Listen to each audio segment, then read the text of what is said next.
Ezequiel, Dios es bueno. Amén. Gloria a Dios. Hermano, acompáñame a hacer lectura de la palabra para comenzar en esta mañana con el mensaje que puse por título No seas terco. Acompáñame al libro de Ezequiel, capítulo 36, versículo 26. Cuando lo tenga me dice amén. Ezequiel 36, versículo 26. ¿Lo tienen? Ezequiel 36, versículo 26. Amén. Voy a hacer lectura de la Nueva Traducción Viviente. Dice así la palabra. Versículo 26. Les daré un corazón nuevo y pondré un espíritu nuevo dentro de ustedes. Les quitaré este terco corazón de piedra y les daré un corazón tierno y receptivo. Pondré mi espíritu en ustedes para que sigan mis decretos y se aseguren de obedecer mis ordenanzas. Amén. Padre Santo, Padre bueno, Señor, te damos gracias, Señor amado. Gracias, Padre, por esta mañana, mi Dios, que podemos llegar aquí, mi Dios, y reunirnos como pueblo tuyo, Padre Santo, a estudiar tu palabra, Señor, a cantarte y adorarte libremente, mi Dios amado. Te exaltamos y te glorificamos solamente a ti, Señor Jesús. Padre, te presentamos este mensaje, Señor, te damos gracias por la palabra, mi Dios amado. Y te damos gracias, Señor, porque tu palabra no torna atrás vacía, mi Dios amado. Gracias por tu palabra, Señor, en el nombre de Jesús. Amén y amén. Pueden sentarse, hermano.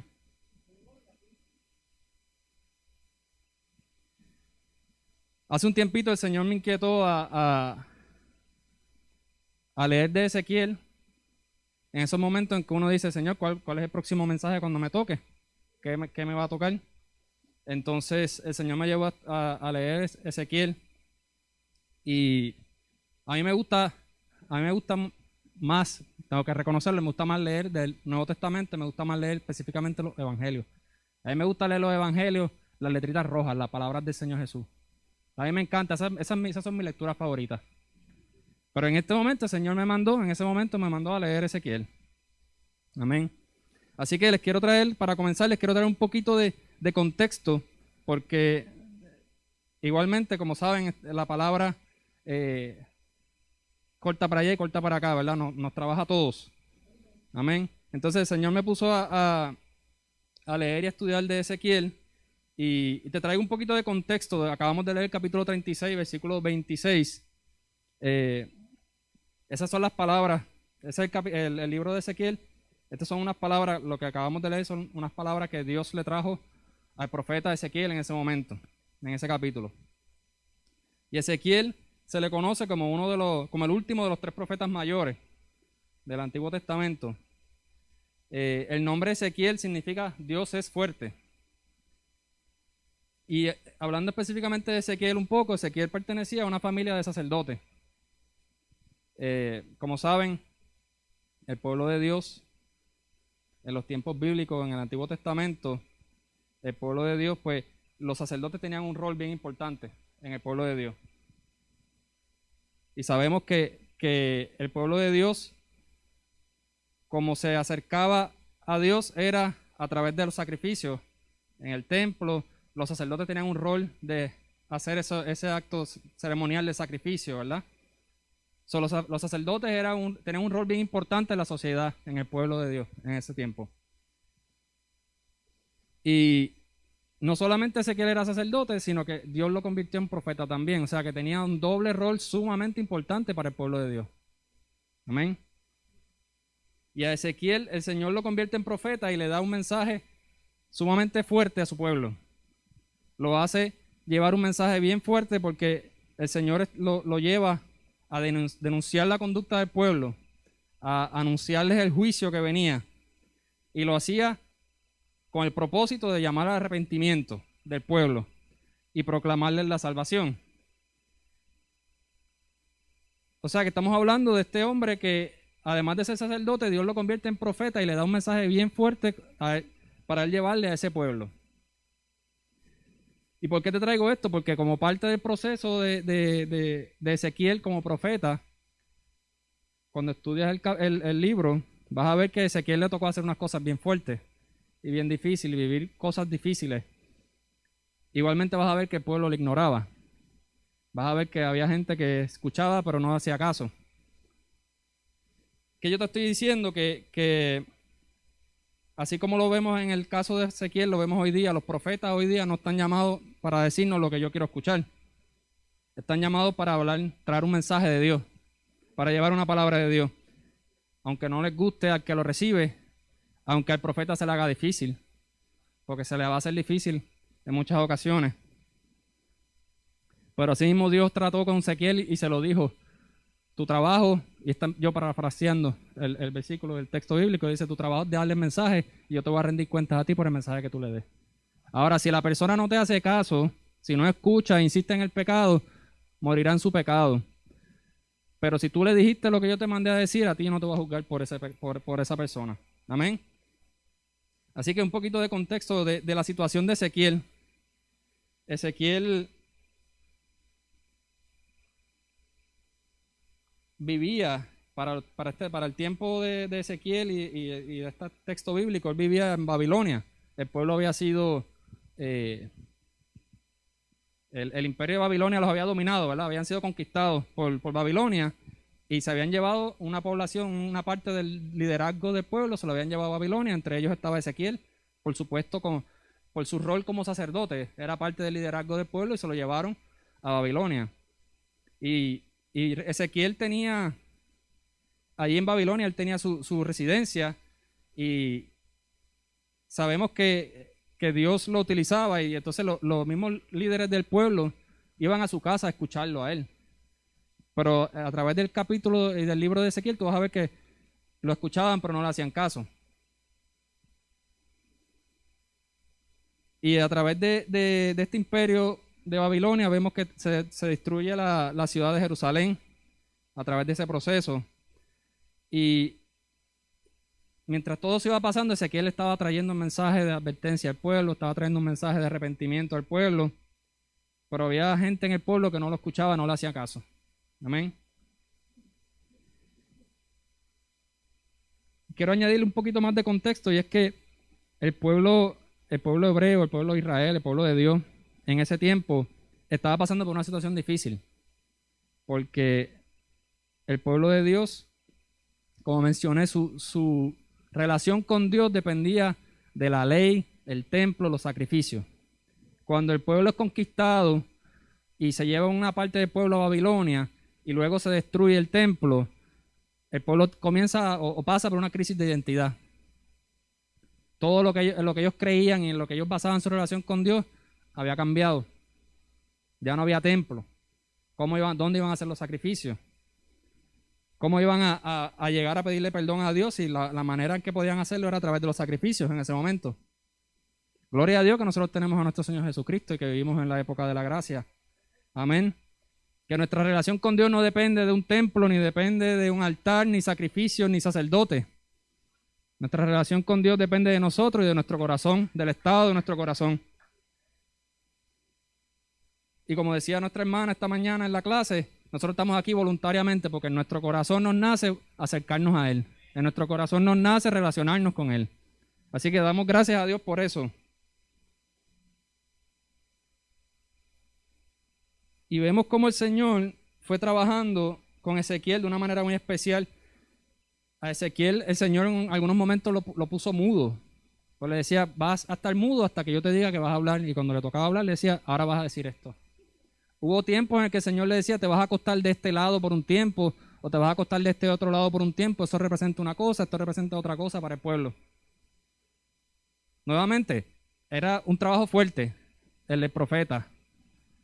Porque las cosas que Dios lo puso a hacer y el mensaje que Dios lo mandó a llamar, pero era un mensaje fuerte que requería valentía de su parte, requería que él estuviera firme con Dios. Amén. Porque si tú no estás firme con Dios, tú no vas a poder hacer eso a lo que Él te llamó. Por tu propia fuerza no lo vas a poder hacer. Y vemos cómo Dios utilizó a Ezequiel para hablarle a un pueblo terco, un pueblo que estaba en pecado, un pueblo al que Dios estaba llamando a arrepentimiento, y a Ezequiel le tocó el trabajo de llevar ese mensaje de arrepentimiento y de aviso del juicio que venía. Quiero que me acompañes en Ezequiel. Vamos al capítulo 33, no está muy lejos. Capítulo 33, vamos a leer desde el 21 en adelante. Porque te quiero hablar entonces del estado del pueblo en ese momento. Ezequiel capítulo 33, vamos a leer del 21 en adelante.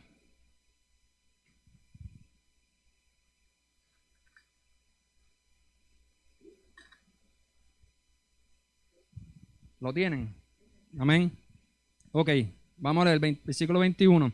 Dice, el 8 de enero, durante el año 12 de nuestra cautividad, un sobreviviente de Jerusalén vino a verme y me dijo, esto es Ezequiel hablando.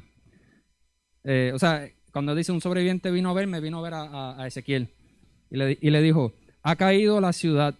La noche anterior, el Señor había puesto su mano sobre mí y me había devuelto la voz. De modo que pude hablar cuando llegó ese hombre a la mañana siguiente. Aquí vemos, como te mencioné ahorita, a Ezequiel, Dios lo había puesto mudo en ese momento, y cuando llegó ese hombre y le confirmó que la ciudad había sido destruida, en ese momento Dios le devolvió la voz. Versículo 23 dice, luego recibí el siguiente mensaje del Señor. Hijo de hombre, el remanente de Israel que vive disperso en las ciudades destruidas sigue diciendo, Abraham era un solo hombre y sin embargo llegó a poseer toda la tierra. Nosotros somos muchos. Sin duda se nos ha entregado la tierra como posesión. Por lo tanto, dile a esas personas, esto dice el Señor soberano. Ustedes comen carne con sangre, rinden culto a ídolos y asesinan a los inocentes. ¿De veras piensan que la tierra debería ser suya? Asesinos, idólatras, adúlteros, ¿acaso la tierra habría de pertenecerles? Versículo 27. Diles, esto dice el Señor soberano, tan cierto como que yo vivo, los que vivan en las ruinas morirán a filo de espada, y enviaré animales salvajes para que devoren a los que vivan en el campo abierto. Los que se escondan en fuertes y cuevas morirán de enfermedades. Destruiré la tierra por completo y destrozaré su orgullo. Márcalo ahí, destrozaré su orgullo. Se acabará su poder arrogante. Las montañas de Israel quedarán desiertas, que nadie siquiera pasará por ellas. Perdón, quedarán tan desiertas que nadie siquiera pasará por ellas.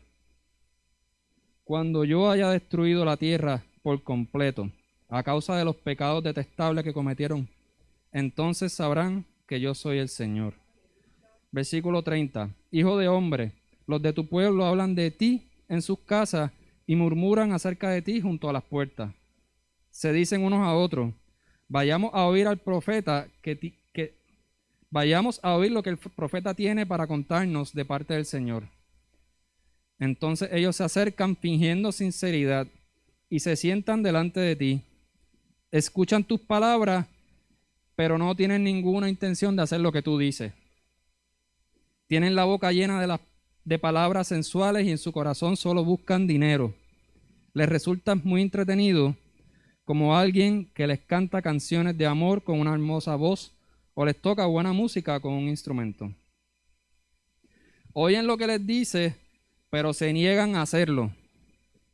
Nuevamente el corazón terco, estamos viéndolo aquí. Versículo 33. Sin embargo, cuando les sucedan todas esas cosas terribles, que sin duda les sucederán, entonces sabrán que hubo un profeta entre ellos. Amén. Estamos viendo que el Señor le trajo un mensaje sumamente fuerte a Ezequiel, a un pueblo terco, un pueblo que no le estaba haciendo caso y un pueblo que estaba en pecado. ¿En qué pecado? Mira, la palabra nos dice aquí que ellos estaban en idolatría, comiendo carne con sangre, rindiendo culto a ídolos, asesinando inocentes. Nos habla en el versículo 28, destruiré la tierra por completo y destrozaré su orgullo. Un pueblo que estaba orgulloso, un pueblo que estaba terco, arrogante y peor todavía, en idolatría. El Señor le estaba trayendo una palabra a su pueblo, el pueblo hebreo, y los estaba llamando a arrepentimiento de sus pecados, y le estaba hablando del juicio que venía a ese pueblo. Venía juicio por idólatras, como te mencioné.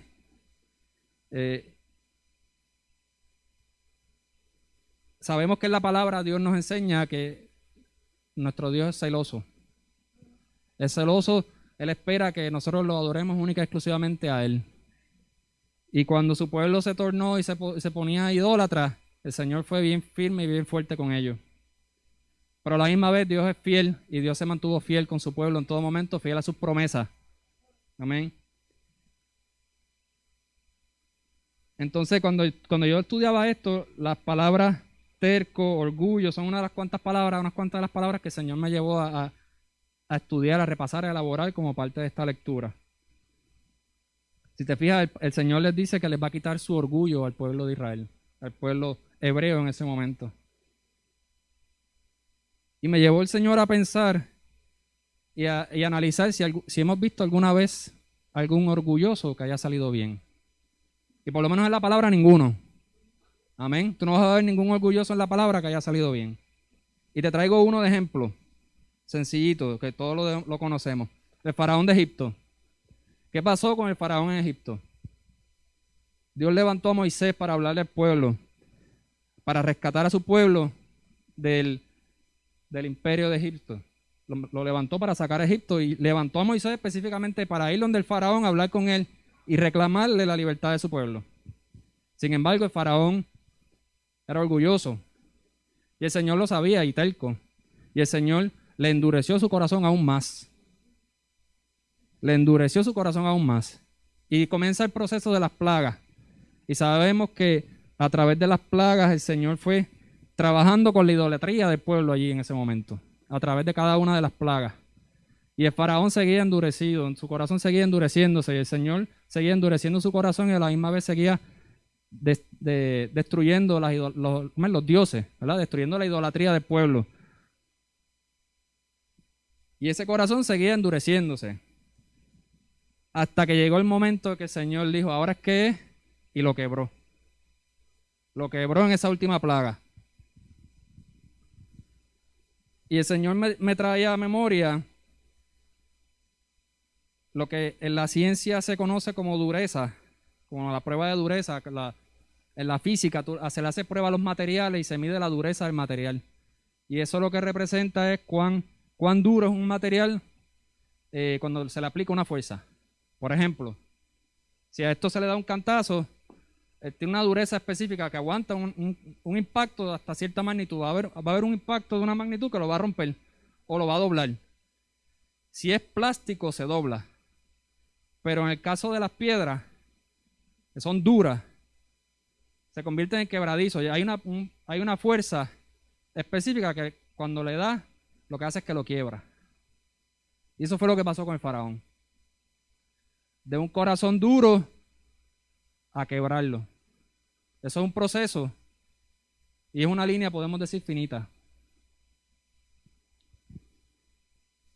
No es lo mismo no es lo mismo dureza que ser quebradizo.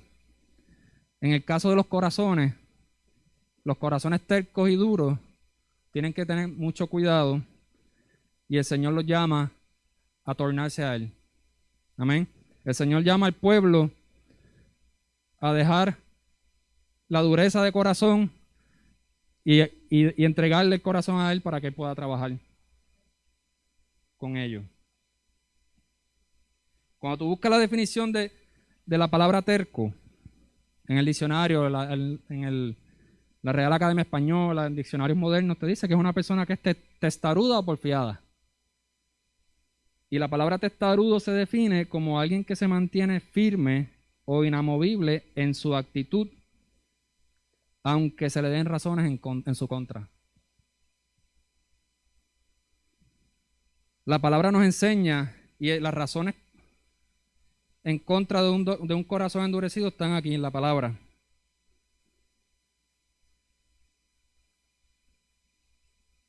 Y como decía nuestra hermana en la clase esta mañana, nosotros estamos aquí por nuestra propia voluntad, no estamos obligados. Igualmente, nuestros corazones, el Señor trabaja en nuestro corazón, en nuestra vida, si nosotros se lo permitimos. Pero si nosotros endurecemos nuestro corazón, nosotros ponemos una coraza ante Él, Él no lo va a trabajar esperando porque tú le des la oportunidad. Amén.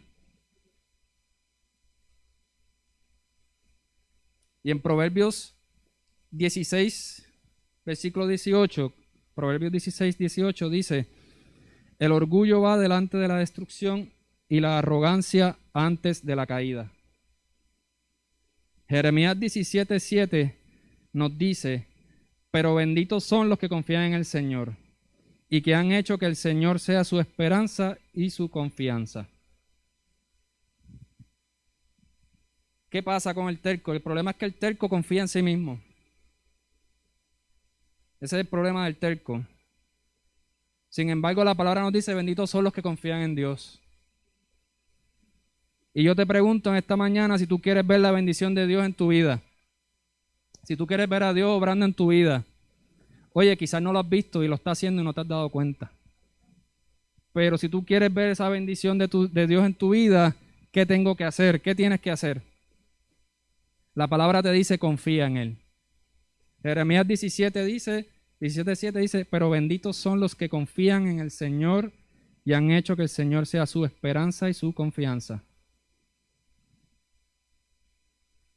Si tu corazón ha estado endurecido este tiempo, recientemente o en algún momento dado en tu vida, tú has estado en esa situación y tu corazón está endurecido, pero tú quieres ver la bendición de Dios, tú quieres que tu vida cambie, tú quieres recibir bendición de Dios, la palabra te dice: tienes que confiar en Él. Amén. Tienes que poner tu confianza en Él.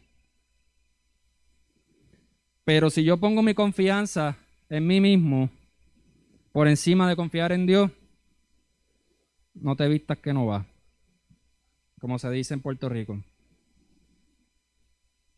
Yo quiero ver a Dios obrando en mi vida, obrando en mi familia. Yo quiero ver a Dios obrando en mis seres queridos. Yo quiero ver a Dios ayudarme con esta situación en particular. Póngale nombre. Pregúntate: ¿cómo está tu corazón si estás confiando en Él? Pregúntate si tu confianza está plenamente en Él o estás confiando más en lo que tú puedes hacer para resolver esa situación.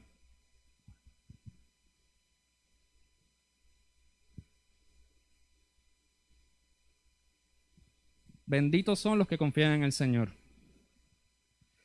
Y hemos estado leyendo y he estado hablando de Ezequiel y he estado hablando del pueblo hebreo, el pueblo de Dios en el Antiguo Testamento. Pero nosotros no somos el pueblo hebreo, nosotros no somos judíos, ¿verdad? Nosotros somos hijos de Dios. Vivimos en la gracia a través de nuestro Señor Jesucristo. Pero aún así hay tercos en el pueblo de Dios. Hay tercos hoy día, hay tercos en la iglesia. Y cuando digo iglesia me refiero a la iglesia en general, la iglesia de Dios en general. No estoy hablando de aquí, de Luquillo en particular. Porque el Señor nos lleva a estudiar estos temas para la edificación de la casa, pero también a través de las redes. El Señor, a través del internet, el Señor nos permite llegar a más vidas. Llegamos a muchos países a través de nuestra estación hermana, Radio Jehová Justicia Nuestra. Dios nos ha dado la bendición de poder colaborar con ellos y llegar a más vidas a través de todo el mundo, de todos los países nos escriben. Al igual que a través del internet, a través de YouTube, podemos llegar a más vidas. Y así como en el pueblo hebreo, en el pueblo de Israel, habiendo pasado por el desierto, habiendo sido conquistado muchas veces, habiendo visto cómo Dios abrió el mar para liberarlos de Egipto, habiendo sido alimentados en el desierto por el Señor. ¿Cuántas cosas hizo Dios por su pueblo? Y aún así el pueblo le daba la espalda y se tornaban a dioses, a ídolos. ¿Cuánto más hace el Señor por sus hijos? Y es una realidad que hay tercos y hay testarudos en la iglesia de Dios en este tiempo. Y no estamos muy lejos de lo que hacía el pueblo de Israel en lo que acabo de leer. Te leí que el pueblo de Israel, el juicio le venía por orgullosos y por idólatras. Hay idolatría en la iglesia hoy día también, ¿saben? En el pueblo de Dios sigue habiendo idolatría. ¿Y cómo es eso? Bueno, te traigo unos cuantos ejemplos que el Señor me llevó a reflexionar sobre ellos. Hay gente que se aferra a lo material. Hay gente que se aferra al dinero, a sus posesiones, a lo que tienen. Son hijos de Dios, pero están aferrados a su casa, a sus posesiones, a su dinero. Y a esa gente el Señor les está diciendo que es tiempo de ablandar el corazón, es tiempo de regresar a Él, es tiempo de fijar la mirada en Él, es tiempo de confiar en Él. Amén. Y sobre todo es tiempo de arrepentimiento. Ciertamente es un tipo de idolatría cuando la gente se aferra a lo material, a lo que tiene. ¿Por qué? Porque en esa relación, por así decirlo, en esa obsesión, ese estar aferrado a esa posesión, ponen eso material por encima de Dios. No puedo hacer esto que Dios espera de mí porque tengo esta situación. No puedo hacer eso que Dios espera de mí porque es que tengo que limpiar la casa. No puedo hacer eso que Dios espera de mí porque es que necesito guardar los chavos para poder hacer esta otra cosa en mi casa. Estoy usando eso de ejemplo como una posesión. Como nos aferramos a las posesiones. Hay gente que se aferra al carro, al dinero. Otro ejemplo de idolatría en la casa del Señor, en el pueblo de Dios, que el Señor me llevó a reflexionar, y es la religiosidad. La religiosidad es un problema en el pueblo de Dios. Porque es que hay gente en el pueblo de Dios que pone por encima la religiosidad a la relación con Dios. Y recuerdo que alguien lo dijo aquí hace poco, no me acuerdo quién fue, que decía que la religión te hace ver el pecado del otro, más no el tuyo. La religiosidad. Pastor Luis fue, ¿verdad? Nos enfocamos en la religiosidad por encima de la relación con Dios.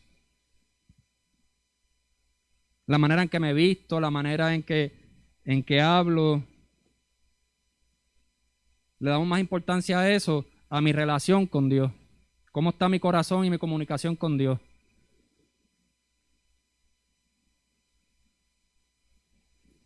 Otro ejemplo de idolatría que el Señor me llevó a reflexionar, y lo vemos aquí en la historia de Ezequiel y el pueblo de Israel, el pueblo hebreo, es el orgullo. Como te mencioné ahorita, un corazón orgulloso confía en sí mismo por encima de confiar en Dios. Y fíjate que la palabra nos dijo el Señor Jesús, y lo vemos en la palabra, que Dios espera un poquito de confianza de nosotros. Un poquito de fe, como el grano de mostaza. Amén. Un poquito de fe es lo que el Señor espera de nosotros.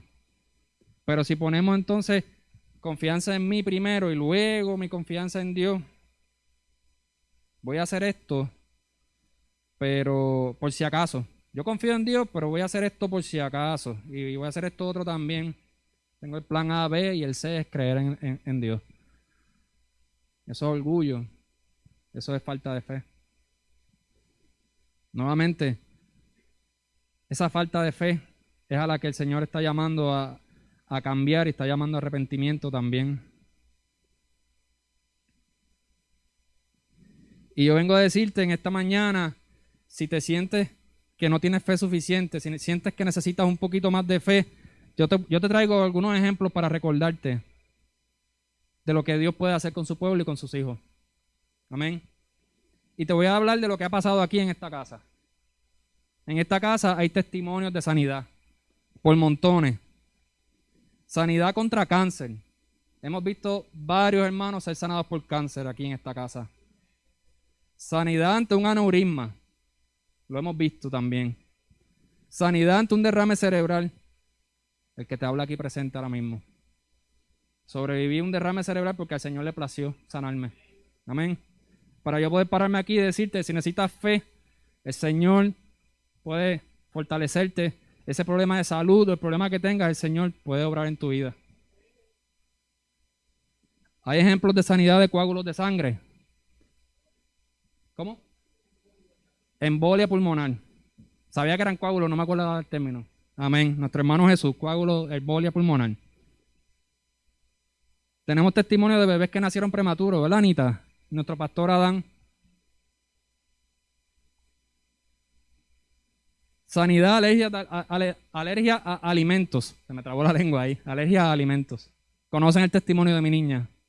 En un momento dado, casi nada, no sabíamos ni qué darle de comida porque todo le daba una reacción alérgica terrible. Pero gloria a Dios que la sanó. Amén. El quiste cervical del pastor. Un quiste rarísimo, que casi no hay médicos que lo tratan, que lo pueden tratar.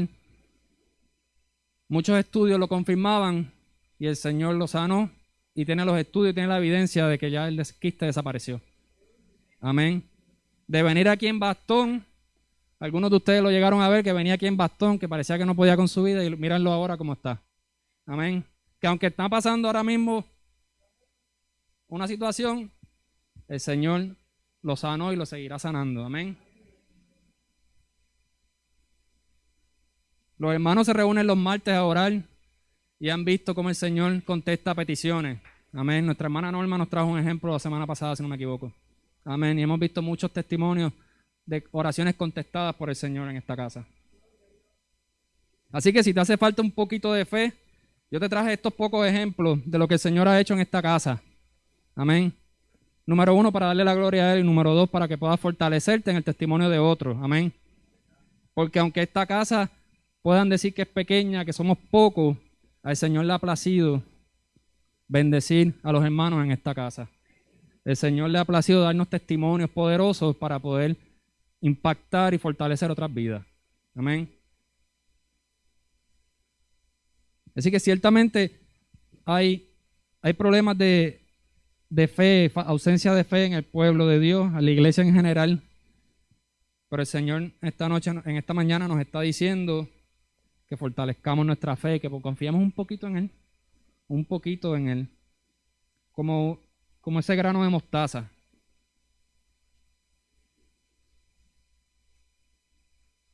Te hablaba de la idolatría del pueblo de Israel, el pueblo hebreo, y te hablaba de que en el pueblo de Dios hoy día hay tercos y hay pecadores también. ¿Y cómo lo sabemos? Mateo 7, versículos 17 al 20. Mateo 7, versículos 17 al 20. Dice así. Estas son las palabras de nuestro Señor Jesús. Estas son las letritas rojas que a mí me gusta leer. Dice, un buen árbol produce frutos buenos y un árbol malo produce frutos malos. Un buen árbol no puede producir frutos malos y un árbol malo no puede producir frutos buenos. Por lo tanto, todo árbol que no produce frutos buenos se corta y se arroja al fuego. Así es, de la misma manera que puedes identificar un árbol por su fruto, puedes identificar a la gente por sus acciones. Hay gente que va a la iglesia, hay gente que se llaman cristianos, se hacen llamar cristianos, pero su conducta no refleja el fruto del árbol bueno. Su conducta no refleja arrepentimiento. Y si tú no ves arrepentimiento en esa persona, quiere decir, su conducta no refleja arrepentimiento, quiere decir que ahí no hubo metanoia. La metanoia que nuestra hermana Luz les tocó el miércoles pasado también. La metanoia lo que significa es el cambio de camino, el cambio de conducta y de pensamiento. Que no es otra cosa a lo que el Señor nos llamó desde un principio. Y las primeras palabras del Señor Jesús eran precisamente eso. Que era el tiempo de arrepentirse y cambiar. Cambiar de pensamiento, cambiar de rumbo. Porque el juicio de Dios llegó. Metanoia significa que antes yo caminaba por mis propias fuerzas y caminaba en pecado, pero ahora camino por la fuerza del Señor, porque Dios me da fuerza y camino en búsqueda de santidad. Ojo, que no dije camino en santidad, porque es un proceso. Es un proceso desde que reconocemos al Señor Jesús como Salvador hasta que nos toca irnos a su presencia. Vamos en esa búsqueda. Habrá momentos en que pecaremos porque no somos perfectos y habrá momentos en que pecaremos, pero el Señor produce esa metanoia en nuestra mente, en nuestro corazón, y hay arrepentimiento y buscamos cómo regresar al camino correcto inmediatamente.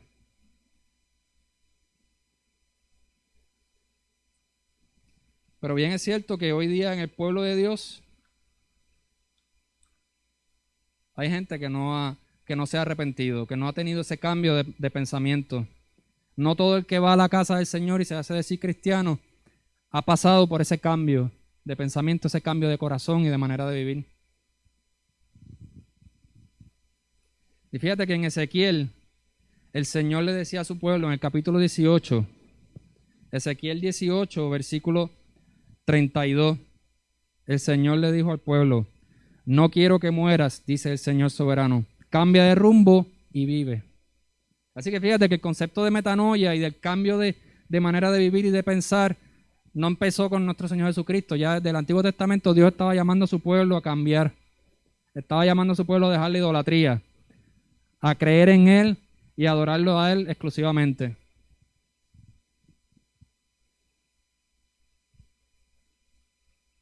En Segunda de Crónicas, capítulo 7, versículo 14,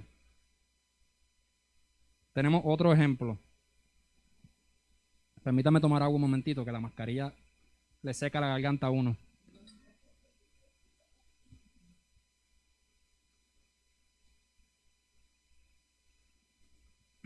Segunda de Crónicas, capítulo 7, versículo 14.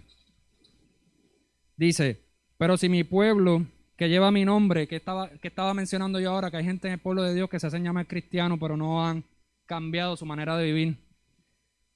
Dice: pero si mi pueblo que lleva mi nombre se humilla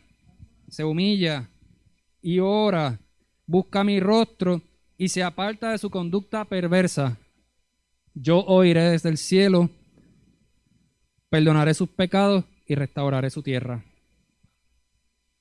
Desde el Antiguo Testamento el Señor le estaba diciendo a su pueblo que dejara a un lado el orgullo y que se arrepintieran y se alejaran de su conducta perversa.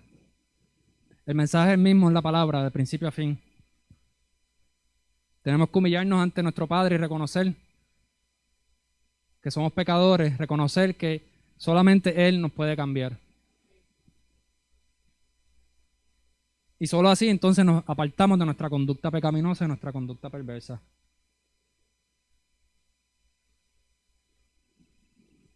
El pueblo de Dios,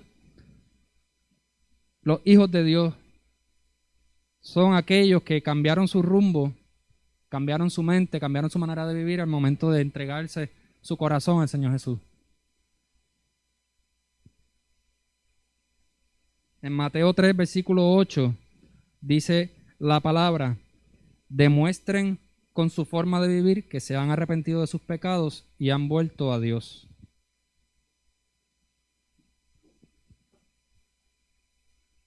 Eso es lo que el Señor espera de nosotros, de su pueblo, de sus hijos. Que tengamos un poquito de fe como un grano de mostaza, que confiemos en Él y que nuestra conducta refleje ese arrepentimiento y ese cambio de rumbo, ese cambio de vida. Así que llevo un ratito hablándote de la primera parte de ese versículo que leímos al principio, Ezequiel 36, 26. Te he hablado de lo que es una conducta de una persona terca, lo que es un corazón de piedra. Oye, cuando preparamos la foto para el televisor, para presentar, me dio trabajo conseguirla. Tuve que pedirle ayuda a mi esposa, que ella tiene un programa con el que hace las promociones y tiene muchas fotos ahí. Y yo le dije: yo quiero una foto así, así. Y me consiguió esa. Y el Señor me tenía reflexionando en esa imagen, porque es que la piedra representa el corazón endurecido. Amén. Eso es un cincel, ¿verdad? Que se le llama eso en español, cincel, cortafrío. Ese es el poder de Dios. Las manos, la soberanía de Dios. Y el martillo, su autoridad. Amén. El Señor puso eso en mi corazón esta mañana, porque el Señor llama a su pueblo a confiar en Él y a dejar el corazón endurecido y dejarse trabajar por Él, porque un corazón endurecido se expone a eso. Y no sé si los que me están oyendo han visto el proceso ¿verdad? de cortar piedra, pero Literalmente eso es a cantazo. Y con el cincel vas sacándole pedacitos. Y vuelvo a lo que mencioné ahorita de lo que dice la ciencia y la física, de lo que es la dureza y es quebrar un material duro. Habrá un momento dado en que va a bajar el martillo con el cincel y va a quebrar esa piedra. Amén. Y el Señor está llamando a los corazones a arrepentirse, a quitar esa coraza, esa dureza de nuestros corazones y dejarnos trabajar por Él. Y el Señor nos está llamando a examinarnos nosotros mismos. ¿Realmente me estoy dejando llevar por Él? ¿Realmente me estoy dejando formar por Él? Fíjate que en Ezequiel 36, 26, lo voy a leer de nuevo, dice, les daré un corazón nuevo y pondré un espíritu nuevo dentro de ustedes. ¿Realmente estoy permitiendo que el Padre me dé ese corazón nuevo y ese espíritu nuevo que necesito? Dice, les quitaré ese terco corazón de piedra y les daré un corazón tierno y receptivo. Márcalo ahí en tu Biblia, corazón tierno y receptivo. Pondré mi espíritu en ustedes para que sigan mis decretos y se aseguren de obedecer mis ordenanzas.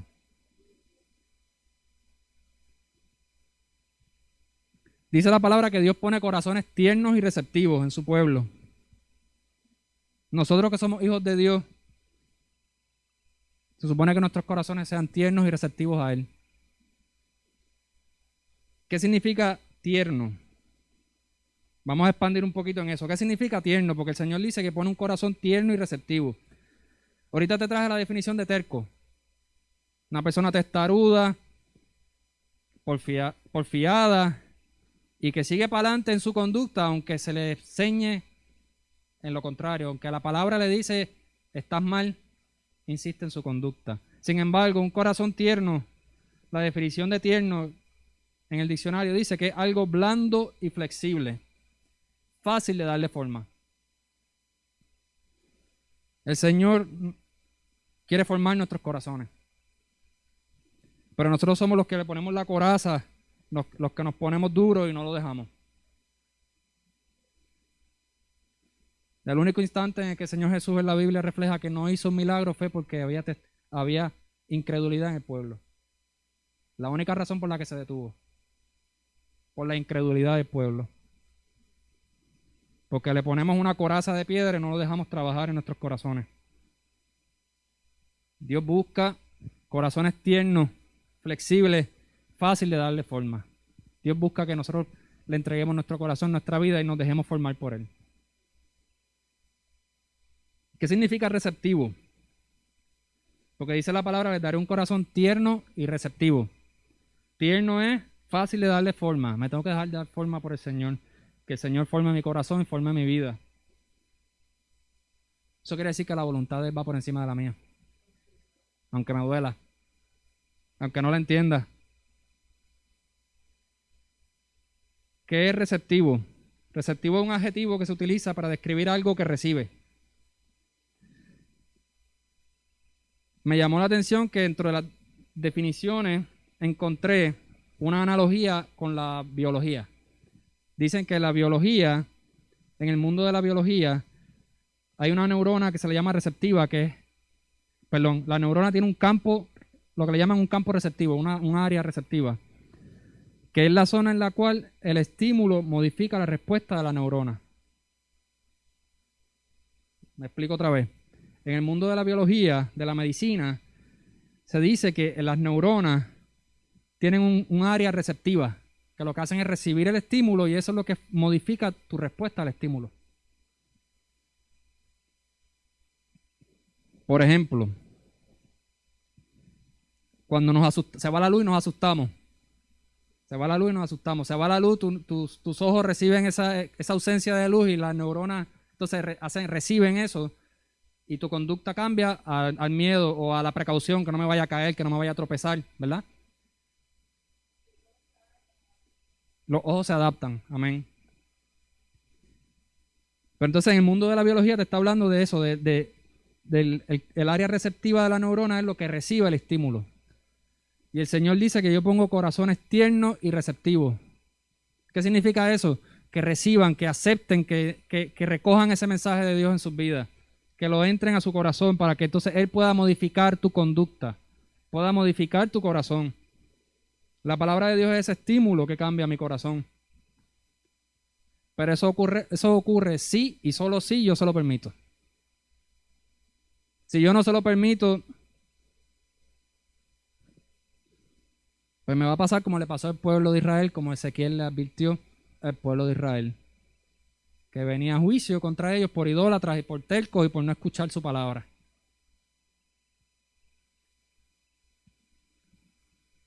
El Señor nos está llamando a tener corazones humildes. Dios busca corazones humildes. Corazones que podamos reconocer su voluntad, que podamos reconocer que su voluntad y su propósito van por encima del mío.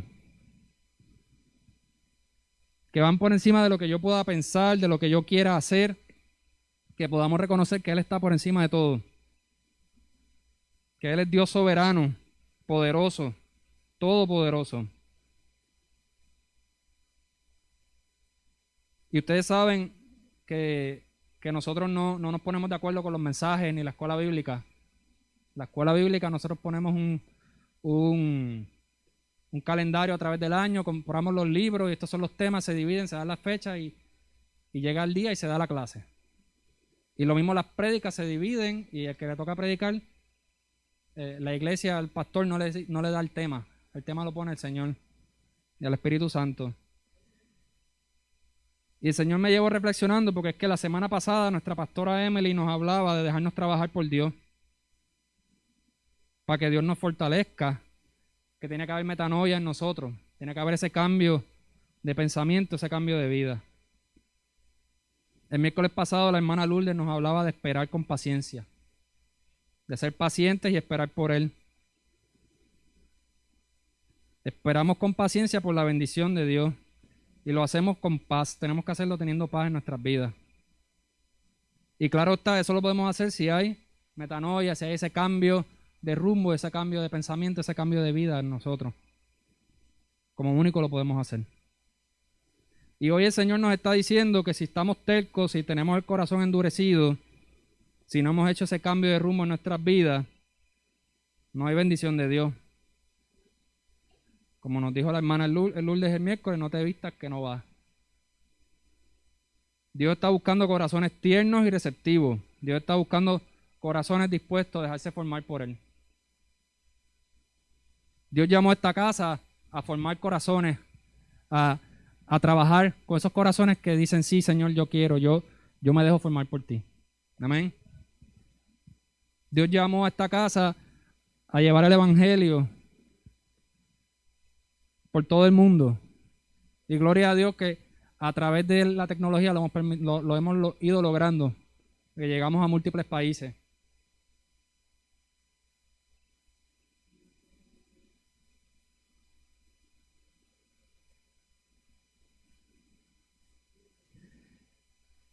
Cuando Dios trabaja en tu vida, cuando tú le das ese espacio y tú le permites que trabaje en tu vida, comienza el proceso de cambio de vida, esa metanoia. Recibes su palabra y la haces tuya en tu corazón, la guardas en tu corazón, la vives. Inmediatamente los frutos lo reflejan. Amén. En el libro de Ezequiel vemos como Dios pasó juicio sobre Israel, que por su terquedad fue destruido. El Señor le trajo advertencia al pueblo de Israel, le dijo, abandonen la idolatría. Viene juicio y destruiré la ciudad, destruiré las montañas, destruiré su orgullo, dijo el Señor a Israel. Sin embargo, más adelante, en el mismo libro de Ezequiel, el Señor dijo, voy a restaurar la nación, pero no lo hago por ustedes, los idólatras, lo hago para que los demás vean que yo soy el gran yo soy. Y eso lo refraseé en la traducción JF 2022 en mis propias palabras. Por eso es lo que dice en el libro de Ezequiel. Amén. El Señor le dice al pueblo que va a restaurar la nación. Y estoy hablando del pueblo de Israel. Cuando digo la nación, es la nación, el pueblo, el país. Los va a regresar a su tierra porque los había esparcido. Había destruido la ciudad de Jerusalén. Sin embargo, lo hizo por mantenerse fiel a su promesa y por demostrarle al resto de los países, al resto de los ojos que observan, que Él es el Dios Todopoderoso. Pero yo vengo a decirte en esta mañana que Dios hizo eso con su pueblo y Dios mantuvo su fidelidad. Dios sigue siendo fiel. Amén. Dios mantiene sus promesas. Y Dios promete un corazón nuevo a aquellos a los que se dejan trabajar por Él. Aquellos corazones que deciden ser tiernos y receptivos, que reciben su palabra, que lo reciben en el corazón, el Señor les promete, en primer lugar, vida eterna a través del Señor Jesucristo. Y les promete bendición.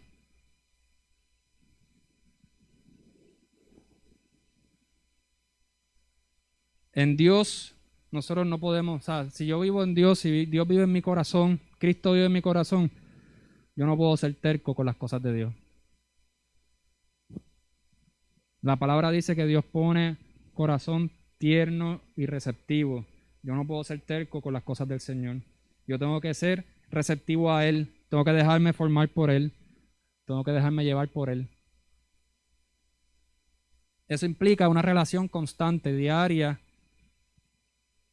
comunicación diaria, comunión con el Padre todo tiempo, en todo momento.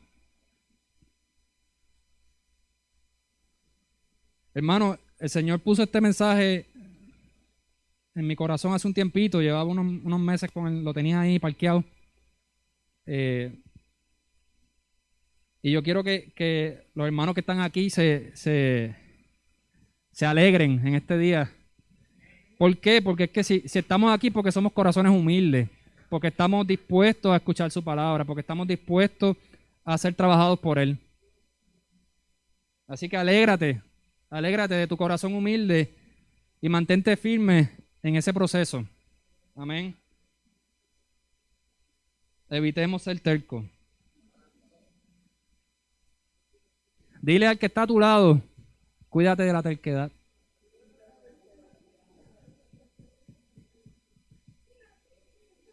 Porque Dios quita la terquedad y trae corazones dispuestos. Amén. Dispuestos a ser reformados por Él. Y al terco y al orgulloso Dios le dice, como dice en Ezequiel 18:32, no quiero que mueras, dice el Señor soberano. Cambia de rumbo y vive. Amén. Así que hay esperanza aún para el terco, pero tiene que dejarse trabajar por el Señor. Y fíjate el ejemplo que traje con la ilustración que traje. El Señor trabaja con todos. Está en nosotros, como nos dijo la hermana Lourdes en la clase esta mañana, es voluntario.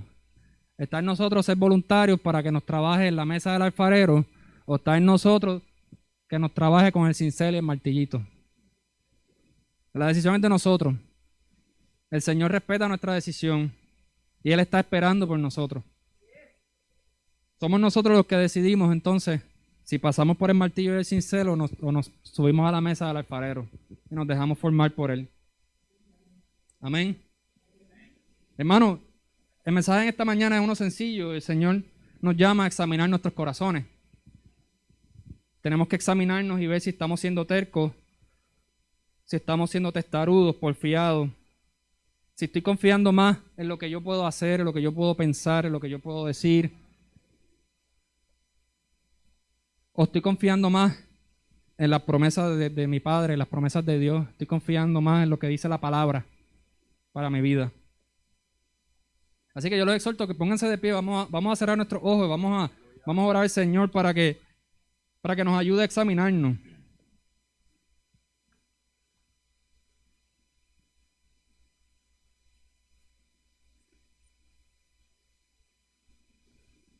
Vamos a cerrar nuestros ojos y vamos a presentarnos ante el Señor. Vamos a evaluar nuestros corazones y presentarnos ante Él. Amado Dios, Padre Santo, Señor, nos presentamos ante ti, Padre amado. Padre, examina nuestros corazones, mi Dios amado. Padre, déjame ver si estoy siendo terco, mi Dios amado, si estoy siendo tierno y receptivo a ti, mi Dios amado. Padre, ayúdame a comprender, mi Dios amado, qué es aquello que yo tengo que cambiar en mi vida, mi Dios. Qué es aquello que está bloqueando, mi Dios amado, ser receptivo a ti, Señor. ¿Qué es eso que estoy poniendo, mi Dios amado? Esa coraza que estoy poniendo, Señor, para no dejarme formar por ti, mi Dios. Padre, ayúdame a entender en qué he fallado, mi Dios amado, en qué he pecado, Señor. ¿Cómo es que he dejado de confiar en ti, mi Dios amado? Padre, pon corazones tiernos en nosotros, Señor amado. Pon corazones receptivos, Señor. Sigue trabajando con cada uno de nosotros, mi Dios amado. Sigue formándonos, mi Dios amado. Ayúdanos a reconocer que tu voluntad está por encima de la mía, Señor amado. Ayúdanos a reconocer que tu voluntad está por encima de todo, Señor. Que tú eres Dios soberano y todopoderoso, Señor amado. Que si queremos bendición, Señor amado, si queremos estar llenos de ti, ver tu presencia en nuestra vida en todo momento, Señor amado, tenemos que empezar por confiar en ti, Padre Santo. Quita aquello que no me permita confiar en ti, mi Dios amado. Pon la confianza, Señor amado, y la humildad, mi Dios, para reconocer que en quien único yo tengo que confiar es en ti, Padre Santo. En quien único yo puedo confiar es en ti, Señor Jesús.